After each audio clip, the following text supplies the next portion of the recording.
Please be advised that this recorded webinar has been edited from its original format, which may have included a product demo. To set up a live demo or to request more information, please complete the form to the right. Or if you are currently not on CSC Global, there is a link to the website in the description of this video. Thank you. Hello everyone, and welcome to today's webinar, ICANN 69, Insights from the Virtual Meeting. My name is Tariq Hopkins, and I will be your moderator. Joining us today is Gretchen Olive. Gretchen is Director of Policy and Global Domain Name Services for CSC. For nearly 2 decades, Gretchen has helped Global 2000 companies devise global domain name, trademark, and online brand protection strategies, and is a leading authority on the Internet Corporation for Assigned Names and Numbers new gTLD program. Without further ado, let's welcome Gretchen. Thanks, Tariq, and welcome everybody. We really appreciate you taking time to join us today. We know with this pandemic, a lot of people are working from home and multitasking, so I'm really delighted that you have found a few minutes in your day to share it with us. Our agenda is packed as always, so ICANN meetings are always a blur. This one was definitely a little unusual in that we've had a virtual ICANN meeting before, but this one, it was the annual meeting, and also it spanned over 2 weeks. So we'll talk a little bit more about that. But we'll start our agenda with going over the ICANN overview. Then we'll move on to COVID-19 and the internet, some observations there I think you should be aware about. We'll also talk about DNS abuse and, of course, the key policy updates from the meeting. So the Expedited Policy Development Process, or EPDP, the Rights Protection Mechanisms, or RPM PDP, and the Subsequent Procedures PDP. And then we'll wrap things up talking about the future of the multi-stakeholder model, some kind of interesting rumblings regarding that. So we'll talk about that in a little bit as well. So just a reminder for those of you who maybe haven't joined us before, and for those of you who maybe haven't been with us for a little bit, ICANN has 3 public meetings a year. This is the 3rd of the year. This is considered the annual meeting. It's typically a 7-day format. This one was sort of a 7-day format, but kind of spanned 2 weeks time. Because we were virtual. We're supposed to be conducting this meeting from Hamburg, Germany, but our COVID-19 pandemic has definitely kept everybody at home. ICANN has said that, really, virtual meetings look to be the case for the foreseeable future until this pandemic clears. So they span the different meetings over a 2-week period of time. And this kind of meeting really is focused on showcasing ICANN's work to the broader global community. So there's a lot of, kind of different informational sessions and sort of reviews of what's happened over the course of the year. So here's just a little kind of picture of ICANN's organizational chart. What's kind of important to understand is that most of these boxes are made up of volunteers. Particularly in the blue areas there. These are people who are, work at some other organization and they dedicate time here as part of the broader ICANN community. There's the board of directors and the ombudsman and the staff, but then everybody else is kind of along for the ride. There's also some gray boxes there all the way to the right. I point out the darkest gray box at the very bottom, the Governmental Advisory Committee. That group is, continuing to grow and influence, and we'll talk a little bit more about that. But it's really, the GNSO is where we kind of really focus a lot of our efforts and kind of really monitor what's going on there. That's the generic name supporting organization. That's where a lot of the policies kind of come up through, for that affect, companies and brands. It is made up of many kind of, constituencies. You can see there, it's everything from registries to registrars to IP interests to, business constituencies, et cetera. So you can see it's really made up of a kind of a broad group of folks, but it's part of that bottom-up multi-stakeholder model where, the policies kind of get done in working groups and in policy development processes at the stakeholder group level, and then kind of come up, get approved by the stakeholder group to then be approved by the board of directors. So it's an important, kind of structure to understand so that you can kind of follow kind of the way things happen at ICANN. And, I think for those of you who have joined us, over the years, I think I've been doing this webinar series for well over 15, potentially 18 years at this point. Nothing moves very quickly in the ICANN world, so I'm glad I'm in it for the long haul, I guess. I can kind of have the perspective of progress. So on the prior slide, I highlighted that dark gray box all the way to the right, which was the Governmental Advisory Committee. The acronym, because we know ICANN loves acronyms, for that is the GAC.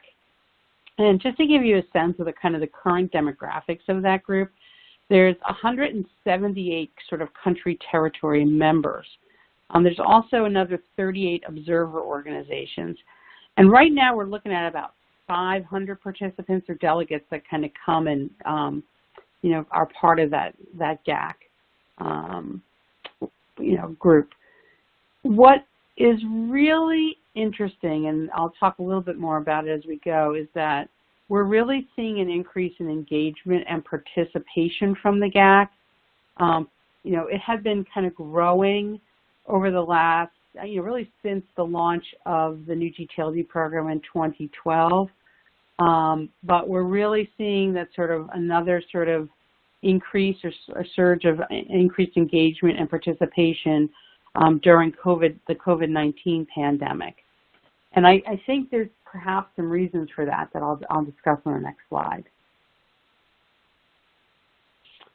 So one of my theories of the case on sort of the increased engagement and participation by the GAC during the COVID-19 pandemic is we are definitely seeing greater interest, greater concern, greater desire for control over the internet by governments around the globe.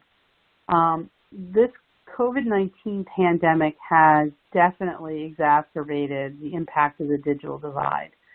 So, as much as we all think that, everybody has the internet or access to the internet, it's really almost half of the world's population has no access to the internet. And, it's always one of those things that, I always have to stop myself and remember that.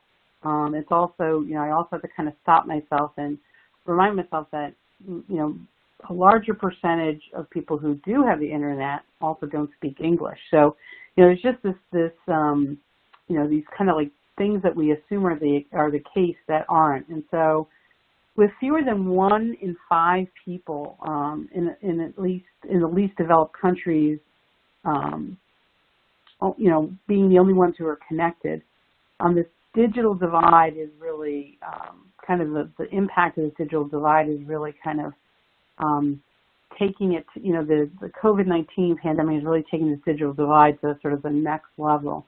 And we also see that it's impacting women more than men.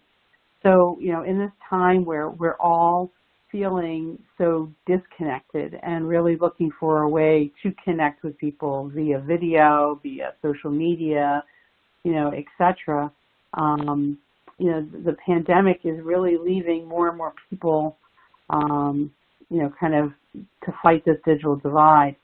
It's also accelerated this sort of cyber sovereignty movement that's going on.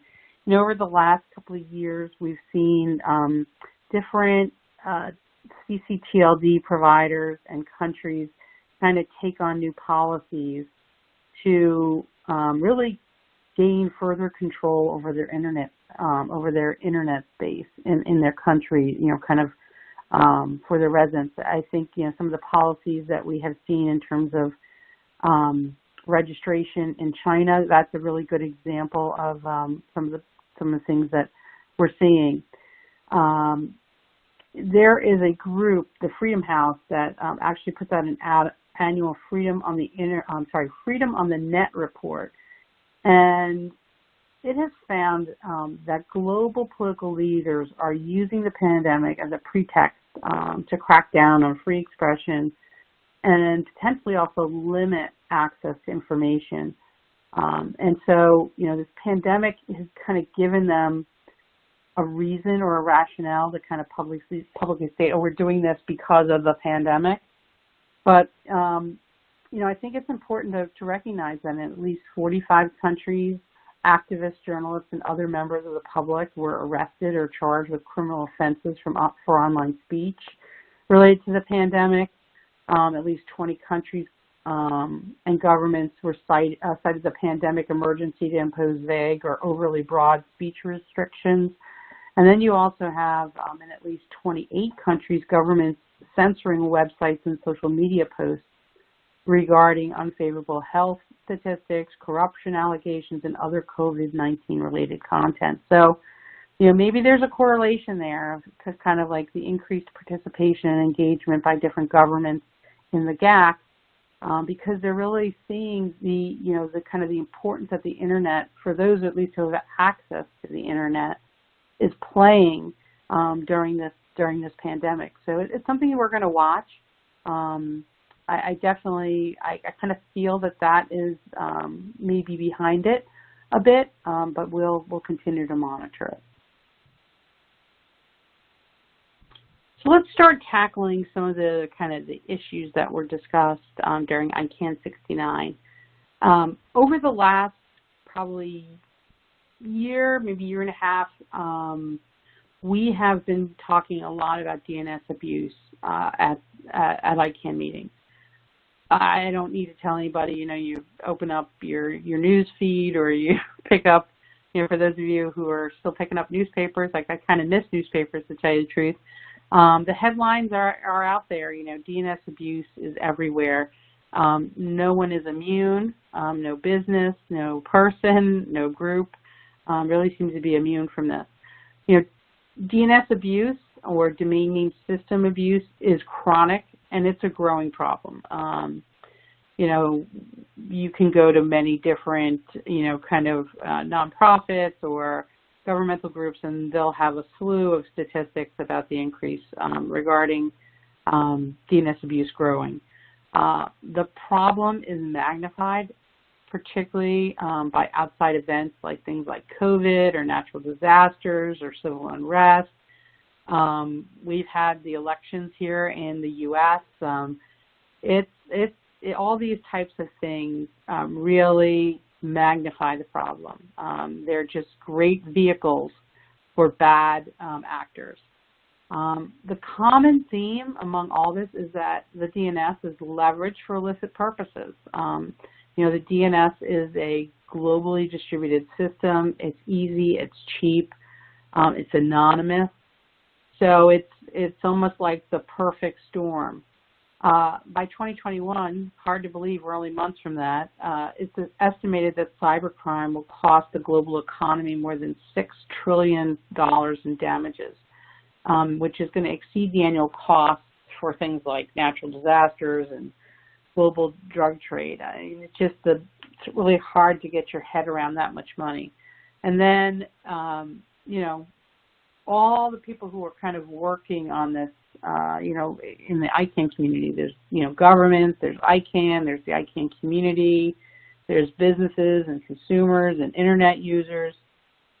The challenge is that if I look across that group and really, across all users of the internet, we're really not very prepared in dealing with these threats. And so this is one of our big challenges. And, if you look at any company's, annual report, it's easily, a top 3, if not the number 1 priority for most organizations is to, cybersecurity, protecting their, online channel, the revenue, the reputation, business operations. It's all tied into, operating and doing business over the DNS.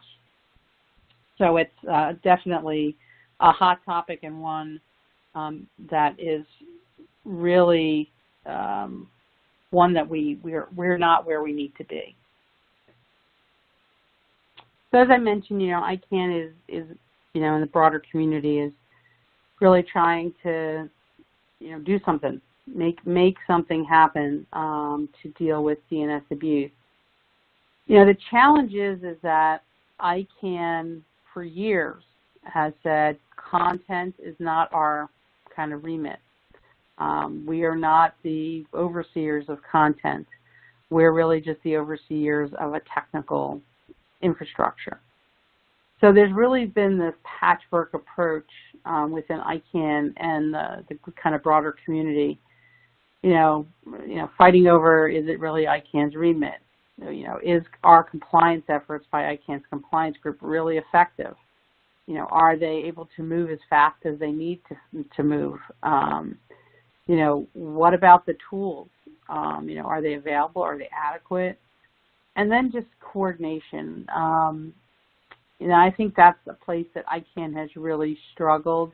There's kind of a lot of tribes within the ICANN community, but sort of coordinating with even people outside and organizations outside ICANN has historically been really difficult. I think it's difficult because as those kind of outside groups kind of jump into the ICANN community, it's a bit overwhelming.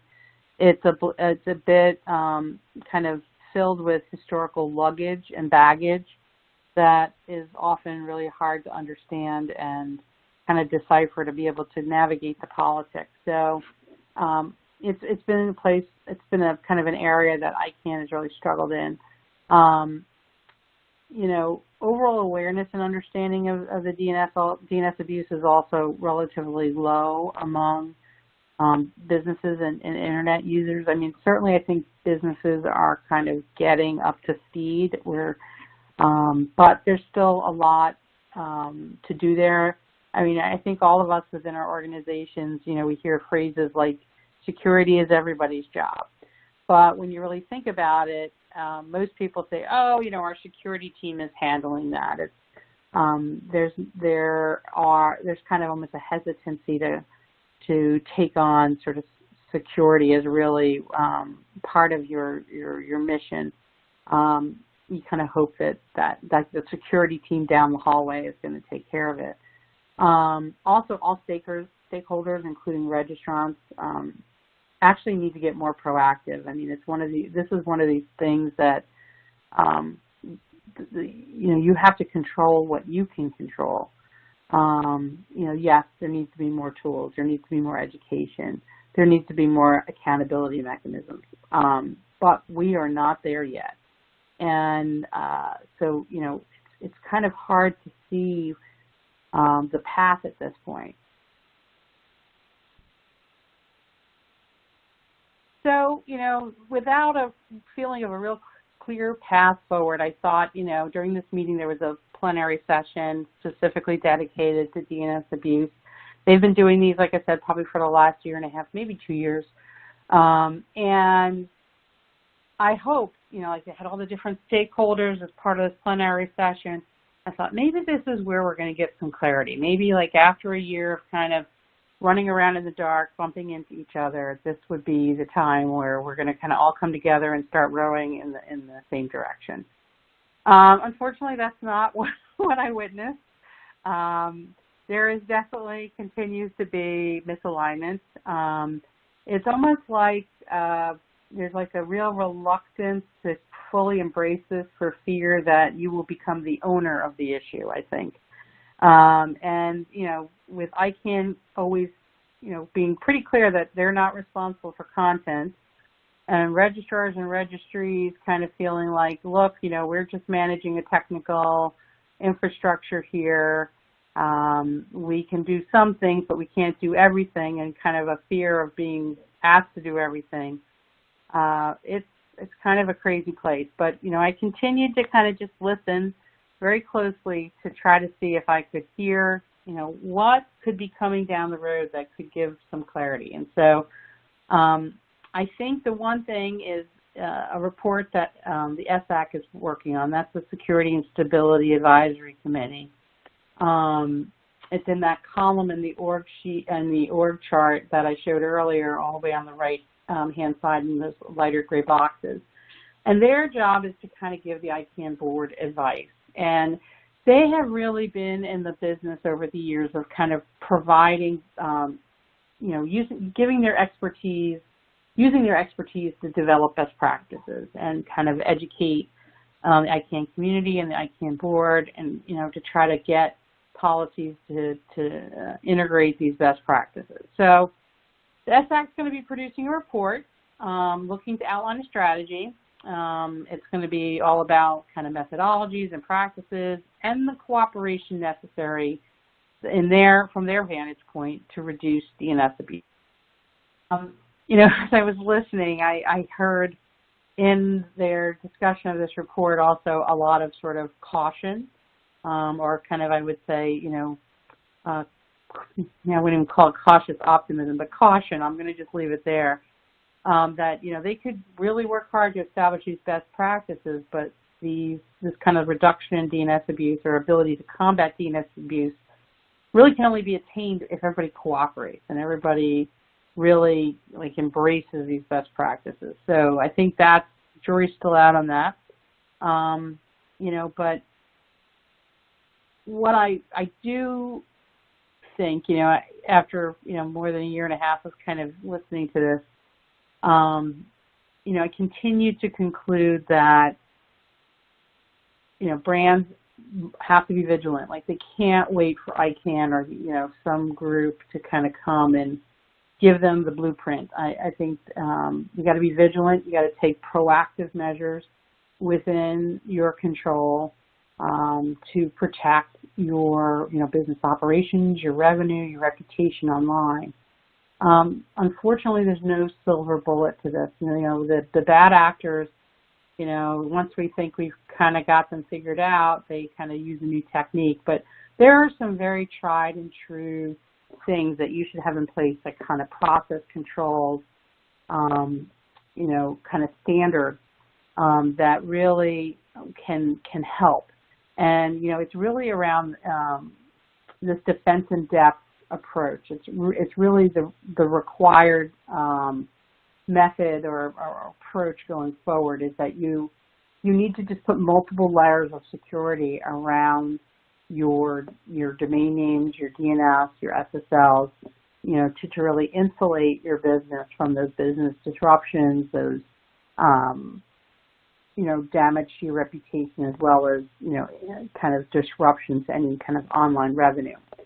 So it's something that we talk a lot about here at CSC, and it's something that we definitely have seen help a lot of companies.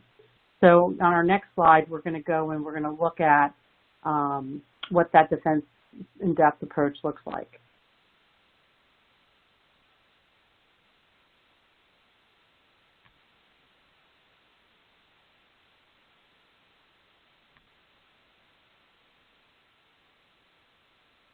So I know that many of you on the line are thinking, what the heck is a defense in-depth approach? That is definitely not the language of attorneys typically. I know there are more than a few attorneys on the line here. But I think it's important that we all really understand what that means. It's a kind of security best practices. Defense in depth means multiple layers, like I said. And so, this kind of slide tries to outline for you kind of the different layers you can put around your digital assets, particularly your domain portfolio, to really make sure that you are mitigating the risk of domain name, DNS abuse, and particularly abuse of one of your domains. So, I'll just go through this briefly, but, it really comes down to some basics. One is you want to make sure you're working with enterprise class providers. I had a really interesting conversation with a client the other day, and we were talking about, they've been a client of CSC for quite some time, and I was asking them, who they were using for DNS, You know, they had some names on our DNS, but they didn't have all of them, and I was kind of asking who they were using for SSL, and they called, you know, their domain administrator didn't know. Then they IM'd the kind of the guy in web operations and said, you know, who do we use for this? And he kind of said, oh, you know, we've got a couple of different people. It depends on who's working on the, you know, whatever issue. Everybody kind of has their favorite vendor, you know, that they work with. And the attorney kind of gasped as she was reading that and said, you know what, you know, I worked with our procurement department a lot on these security assessments, and I don't think in the time that I've been with the company we've done a real kind of thorough look at these types of, you know, suppliers. And, you know, that's something that she's now going to undertake to work with the procurement department to really make sure that they are working with enterprise providers. And then, you know, everything from the registrar to their SSL provider to their DNS provider, needing to make sure that that is enterprise class, because those are all points of vulnerability. And so, you know, I sent her a checklist that CSC has to kind of help her go through making sure like that those suppliers are meeting certain qualifications. And, you know, of course I threw CSC's hat in the ring as well because we do provide those services. But it really was an eye-opening moment for her. And, you know, it was one of those times where she said, you know, we are worried about battening down the hatches on so many things, but I didn't even really think about this before, and I didn't really realize sort of how outside the firewall these types of things are, that our security team is probably not really looking at this stuff. And so, yeah, we went through that, and then I, you know, kind of talked to her about, you know, two-factor authentication or federated identity, where you can have like that single sign login process. And, you know, again, she's like, okay, got to check on that. Make sure we have that buttoned up with our suppliers.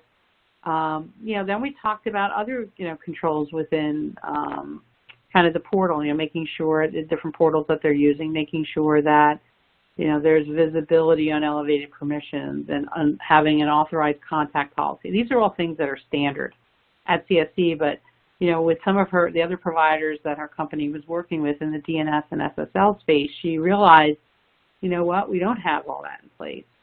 And then on the domains front, you know, we went through looking at our vital domains and making sure, and those vital domains are kind of like those business critical domains that are powering, you know, websites and applications and partner sites and email and VPN, and, you know, especially in this time of COVID, you know, making sure that that stuff is locked up as far as you can lock it up. So things like registry lock, we call it multi-lock here at CSC because it's registry lock plus some other locks, and, you know, making sure that they really had, you know, a clear understanding of what those vital domain names are. And, you know, we help people with that through a kind of a part of our portal called Security Center. So it was a real, real eye-opening conversation. And, you know, she kind of walked away and said, you know, there's things we can be doing here.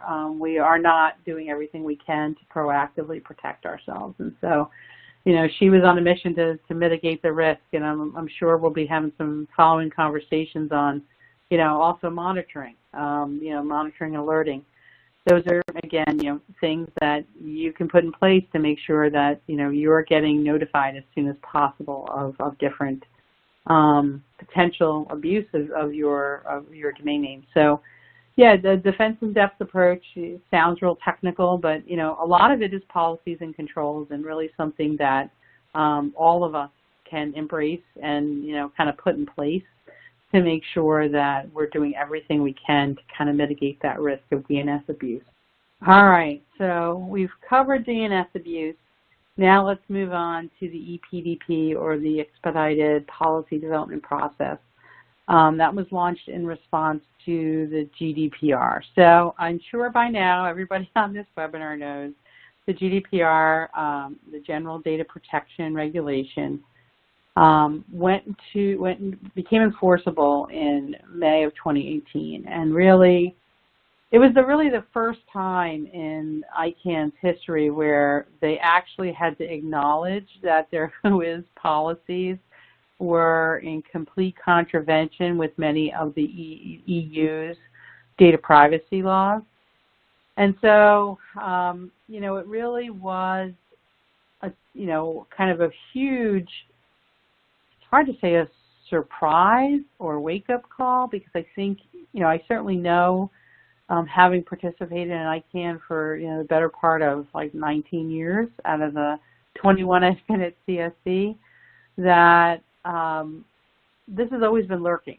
WHOIS has always been an issue, has always been a problem, but ICANN just kind of kept on doing their thing and no one ever called them on it. But this GDPR really, it kind of helps build that sort of umbrella and bring together all those disparate EU privacy laws. And it had, GDPR has penalties that really made people realize, both companies in the EU as well as, kind of companies outside the EU, because the GDPR is extraterritorial and really it has to do with who the end user is. And, with commerce and just everything being so global in nature these days, it's really impacted every company practically on the globe. So it sparked a first-time event at ICANN, which was the launch of an expedited policy development process to try to resolve the conflict. So we've been working on this since May of 2018. Certainly every meeting we report on the progress. So for a few newcomers, just, kind of a quick overview here. The EPDP was really broken down into two phases. Phase one really looked at the collection and handling of WHOIS contact data and requests for WHOIS data. So, many of you know the WHOIS as it used to exist. You'd have, these contact records within the WHOIS, and that's really where that personal data could potentially sit. The EPDP also had a phase two to it, and that was really about access to the WHOIS data by registrars, registries, ICANN, and other third parties. So the challenge is like, okay, what should be in the WHOIS? That's kind of phase one, and how should we handle those requests? And then phase two is how should we provide access to that data, and who should get the access, and is it just people in the ecosystem or companies in the ecosystem like registries and registrars, or are there reasons for ICANN or other third parties like law enforcement or intellectual property lawyers? Should they also have access, and when, and under what circumstances? So you could probably already tell that this has been a thorny road that's been traveled. EPDP phase one team did issue a final report in February 2019. They were on time. They had a year. They did it under a year, and then it was actually approved by the ICANN board just about at the year marker. But now that after that happens, after a policy policy is approved by the ICANN board, it goes on to an implementation review team, or an IRT, to implement the recommendations, to develop the actual policy language, implementation, kind of roadmap, and all that, the communications that go along with that, making sure that kind of all the tactics and kind of to-dos are taken into account and articulated. So they're still working. They were supposed to be done by now, but they're not, and I don't think anybody's really surprised by that. EPDP phase two kind of finished right once phase one ended. And phase two was, like I said, really dealing with sort of access issues to WHOIS. And they, published an initial report in early February of this year. So just, kind of as the pandemic was starting to rev up here in North America and EMEA. And then the final report was published in August and approved by the GNSO Council in October. It's now with the ICANN board. And of course, I think, there are a lot of outstanding issues. And so we'll be talking about in the next slide what we're expecting will happen. So let's first talk about next steps on EPDP Phase 1 and kind of their status. I mentioned that, they were supposed to be done by now, but they're not. And like I said, no one, I think, is very surprised by that. This is kind of I would call it a map, if you will, of the remaining tasks and sort of, kind of going down from like top line tasks and what's all involved there. There's a lot still to do. I think, there is the devil, the challenge with this type of policy stuff, the devil is in the detail. And, so you get these policy recommendations, and I will tell you that, there was some that were maybe, not completely clear because there really wasn't complete consensus by the EPDP working group. And so, there's been a lot of, kind of like looking at things, deciding what kind of reports and data they needed.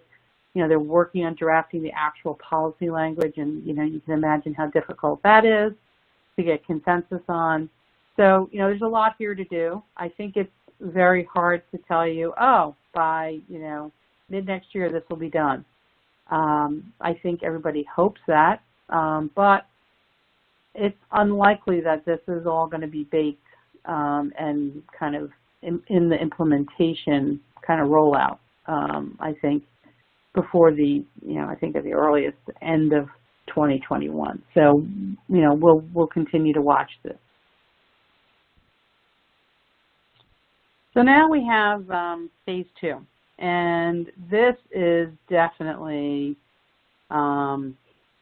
this is a tricky part of this process. So the final report was sent to the GNSO Council from the working group, and it was approved. Unfortunately, there are a lot of tribes or groups within ICANN, the ICANN community, that have a lot of concern about what has been kind of outlined as recommendations.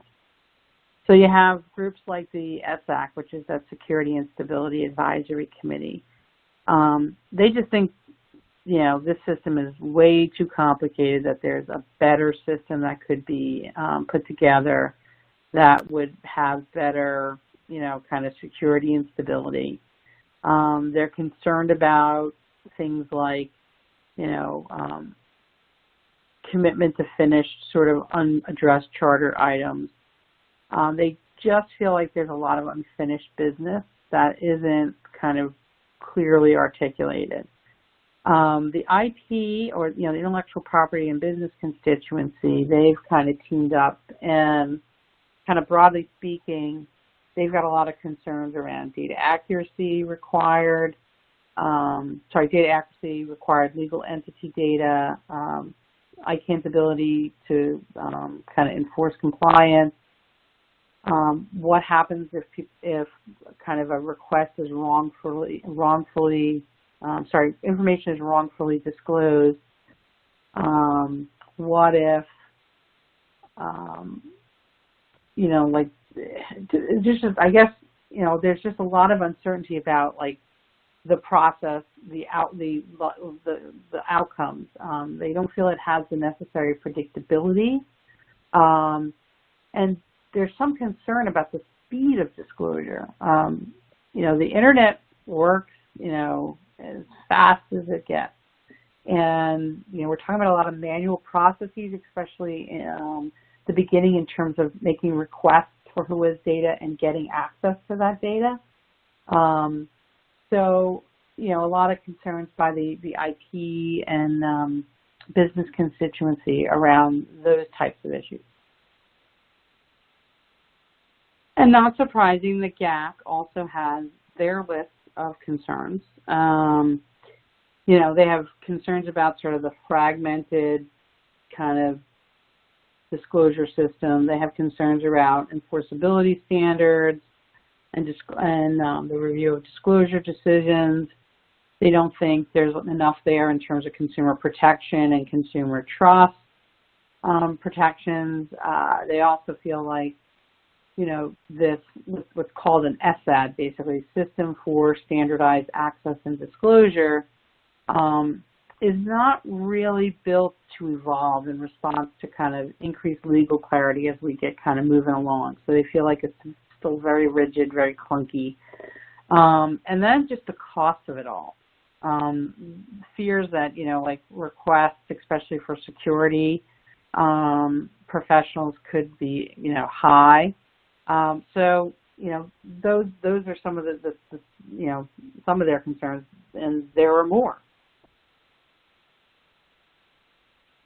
Among those other concerns the GAC has is, doesn't address certain key issues. Again, the data accuracy issue that the business constituency and IP constituencies have raised.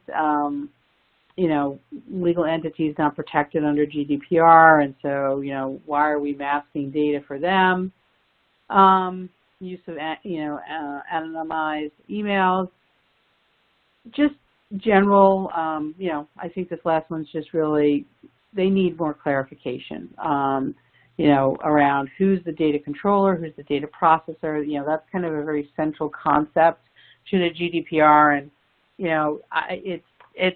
it's still an unresolved issue in many cases, in most regard, in this WHOIS area. So it's something that, the GAC would like to see some clarity there. So, I think what's disappointing here is, we have spent a lot of time on this, and I think the general sense, the general feeling is this was not a success, this EPDP. There was a ton of work and a ton of effort, ton of hours put in by a lot of people across the community, and it is, I don't think, any knock on those efforts. I think those folks should be commended. But if we're looking at results, I don't think we got the result we all hoped for, where we would have a kind of a clean new way of dealing with WHOIS contact, information, so that IP folks, law enforcement, security professionals could once again use the WHOIS to do the important work that they do. And, there's a significant number of overarching issues that, are just not resolved. And it's been kind of deemed that, well, we're going to need a new phase 2A to deal with those issues. I put here sigh. I really do feel a deep sigh. Quite honestly, it's just really a phase 3. And I don't know that, there's a lot of confidence that that's going to kind of deal with some of those overarching issues as well. So we're going to have to watch this closely. Interestingly, I'll note here, there is a kind of a white paper, kind of briefing paper out now floating among the community about concept of, we have these policy development processes, and then they go to the, get voted on by the GNSO. In this case, it's the GNSO, and it could be the CCNSO, which is the country code supporting organization. But, whatever supporting organization is kind of going through the policy development process, final report gets sent to them, they vote on it, and then if they approve it, it gets moved on to the ICANN board for review and approval. And then after that, there's, like I said, when we were talking about some of the items before. Then there's an IRT that's assigned to kind of work out the details. And, you know, that's after the ICANN board approves. Well, there's a feeling that we're kind of putting the cart before the horse, and that it's hard for the ICANN board to really approve something that is still in the recommendation kind of phase, and it's not really kind of laid out what the risks and the costs and the timeline and those types of issues are not outlined. So there's this thought that perhaps future policies may require a kind of a phase between GNSO approval, or, you know, supporting organization approval, and approval by the ICANN board. And that would be something called like an operational design plan, or an ODP, prior to ICANN board review and approval. So, you know, most PDPs, this is an expedited PDP, but most PDPs are like a 2-year, maybe 3-year process. It kind of depends on how big it becomes. This one was supposed to be expedited, and it was supposed to be shorter. And I think what we're learning is maybe that doesn't get us to where we need to go. And so the thought is maybe we actually need some additional steps in the process, not just not just expedited policy development processes, but all policy development processes. So again, we'll follow that. More to come on that, but it is a disappointment. I think where we are, especially on the EPDP, is a very strong disappointment for the community right now. So let's move on to a couple other policy development processes that have been kind of grinding their way through the ICANN gears. These are two that are kind of outgrowths of the new gTLD program that ICANN launched in 2012. It's hard to believe. I sat back and thought about this the other day. It's hard to believe that, you know, we are 8 years in this process, and, you know, it was at least 2 years, if not 3 or 4 years, that we were really working in earnest on the new gTLD program policy. So this has been a kind of decade-long process here to get us to this point. But after the kind of the new gTLD program that launched in 2012, as soon as we've kind of got through most of the launches and kind of implementations of those new gTLDs, there was a commitment by ICANN at the very beginning to the Governmental Advisory Committee, the GAC, that there would be kind of assessments done of the program. And the way the assessments kind of broke out, there was a consumer confidence and trust one. It was kind of like an overarching analysis of the program. And then there were kind of two very specific PDPs. One is the rights protection mechanisms policy development process. So this was looking at the different rights protection mechanisms that were part of the new gTLD program. Some of them, you know, just being tried for the first time, kind of an assessment of how that went. And then the second was an assessment of sort of the overall procedures around kind of putting forth an application, as well as kind of going through the whole process of having the application evaluated and the TLD ultimately launched. So that's the Subsequent Procedures PDP. The first one here, the Rights Protection Mechanisms one, like everything, it seems like at ICANN, was divided into phases. This was divided into 2 phases. You know, it looked at, you know, things like the trademark post-delegation dispute resolution procedure, the trademark clearinghouse, sunrise and trademark claim services, as well as a new kind of administrative takedown procedure called the Uniform Rapid Suspension Dispute Resolution Procedure. So lots of new acronyms that came with those programs. And then phase 2 was to review an existing rights protection mechanism, the UDRP, the Uniform Dispute Resolution Policy, that existed prior to the new gTLD program, but was also incorporated into the new gTLD program. So this PDP had these 2 phases, and it's really phase 1 that we've been working on in earnest over the last couple of years.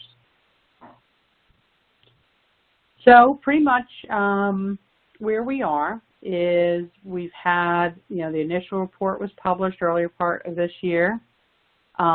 We had public comment period. The final report is now working to, they're working on the final report to incorporate some of the tweaks, I would say, that are being considered in light of the comments. And the hope is here in November that they'll submit the final report to the GNSO Council for review and approval. So, we're nearing the end here. I mean, I think the likely result, there's lots of little bits and pieces of this thing, but, I think if you took a headline here is that we've got kind of small incremental changes.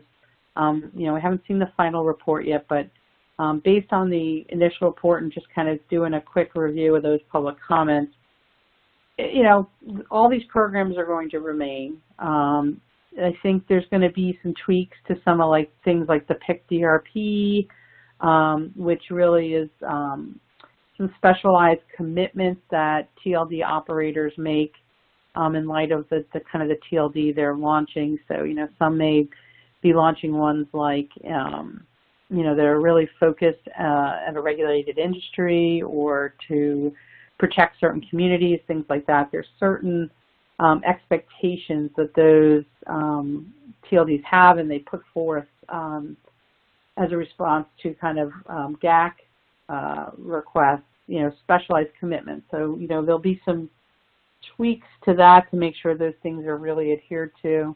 But I think by and large, we're going to see pretty much the rights protection mechanisms kind of maintain a status quo, if you will, in future rounds of the new gTLD program. So I don't think any kind of big surprises here with the RPM PDP. It's just kind of in the winding down process of getting that final report to the GNSO Council. Now, with the new gTLD Subsequent Procedures PDP, often you'll hear this referred to as SubPro. This was really focused on, what changes might be needed to the applicant guidebook. There were tons of topics. There were 40 different topics. They got kind of bucketed into different work tracks. And kind of a sample of the topics are, there on the slide. But, this is another one that's been kind of grinding through the gears of ICANN over the last couple of years, and we're kind of coming down the home stretch. So where are we? Hard to believe that the initial report was published for public comment back in 2018. Feels like eons ago. We are now at the point where, the final recommendations report was published in August. It was posted for public comment, and that public comment period ended the end of September. The work group spent really ICANN 69 reviewing and considering those public comments, and so we're expecting them to submit a final report to the GNSO by the end of 2020. So again, coming to the end here, I think, there are some changes, some changes to the applicant guidebook. A lot of people ask the question whenever I talk about the applicant guidebook, they're like, is it going to cost less to, apply for a new gTLD? It could. Unlikely to be substantially less, I think. There's definitely been some work to kind of provide better applicant assistance for, kind of emerging economy, groups in emerging economies, things like that. But I think, like everything, there's going to need to be some work to the applicant guidebook.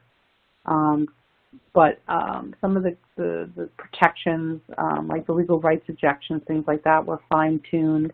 I think those will be welcome improvements.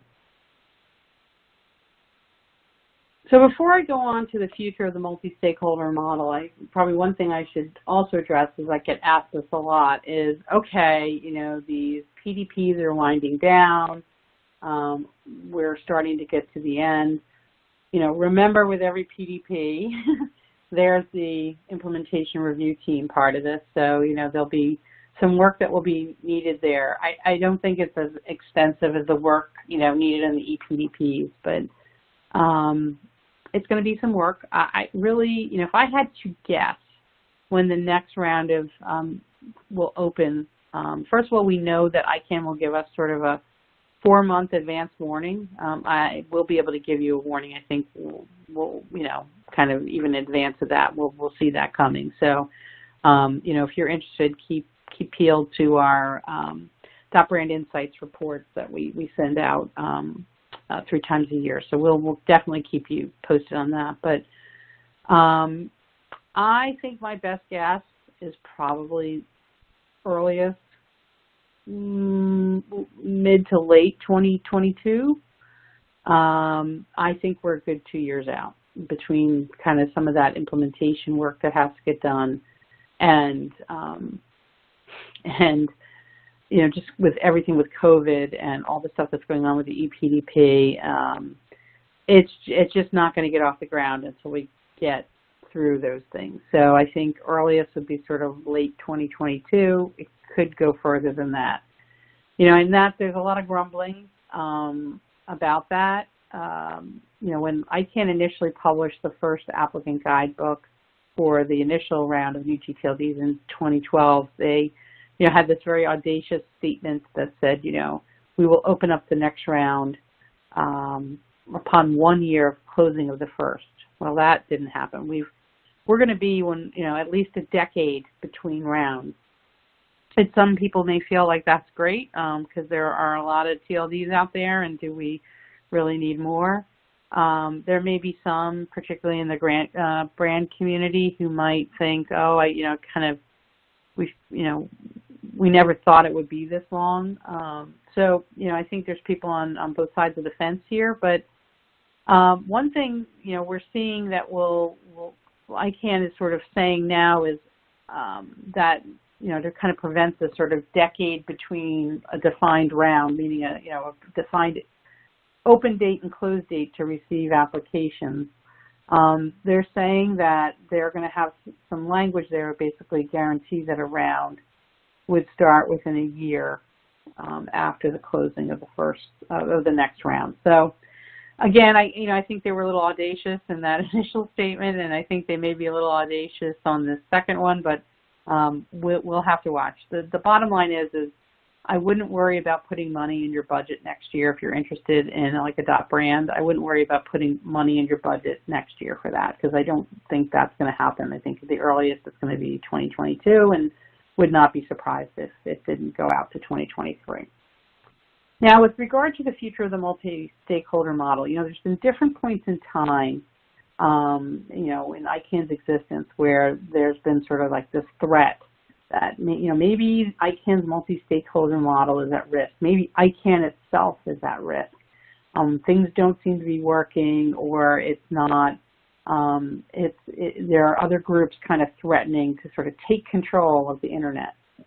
I can think about that happening at a couple of different points in ICANN's history, but it's been a few years since we've had those sort of rumblings, and I will tell you they're back again. The disappointment of sort of where we are with EPDP, coupled with the fact that it doesn't seem like ICANN really has the structure or the will to really own the DNS abuse issue and really drive kind of improvements in that area forward. I think those two things have a lot of governments particularly clamoring that maybe this multi-stakeholder model is not the right model for internet, for the kind of the governance of the DNS. So it's an interesting time again in the ICANN world.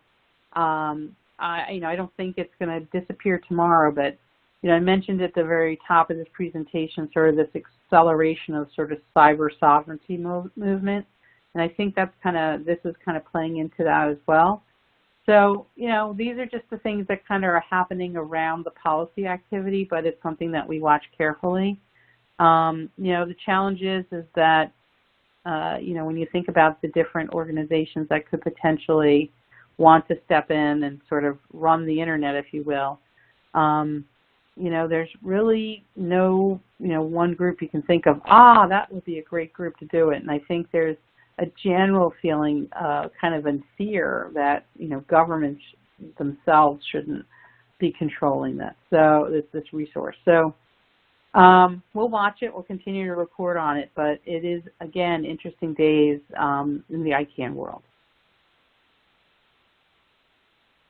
All righty, like as usual, it's been a sprint down the road to get to the end. I think we're just at an hour, Tarek.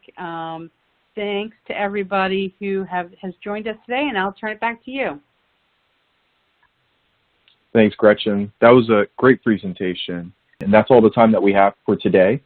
Once again, thank you to everyone who joined us today, and we hope to see you next time.